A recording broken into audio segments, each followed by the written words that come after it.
Hi and welcome to another edition of Top Tips Tuesday. This week we're looking at the 5 top tips for those considering property investment potential. So number 1 is the vacancy rate. So this is the demand that will tell you the demand for rental properties in this location.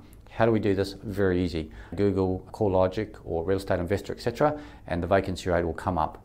Generally, if the vacancy rate is under 3%, that means it's a pretty tight rental market.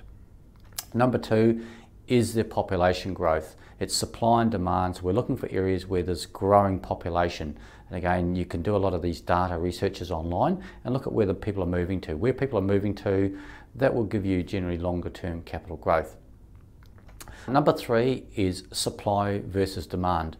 So how much demand is there for property in this location compared to the current supply? We're seeing many parts of Australia, there's a lot more demand for properties than there is supply, hence property prices now are on the rise. So all those figures, again, you need to have the data or actually use a buyer's agent specialist that can understand and give you that data and information. Very critical. Number 4 is looking for new infrastructure.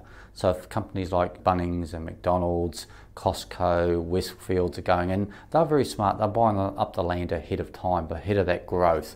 So you're relying on the government infrastructure spending as well as the private sector as well. So when you're seeing new infrastructure going in, new roads, train lines, etc., car parks, shopping centres, that's a good sign that the potential growth, because these larger companies have got a lot of data and they're doing all the research, looking at all the numbers and look at what's coming into the future into that area. So those are very good signs.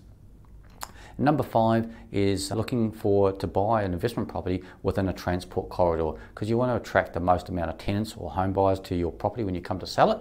So you're looking at an area people need to go to work generally to be able to afford the mortgage to buy your property or to rent your property, and most people would want to be on a transport corridor.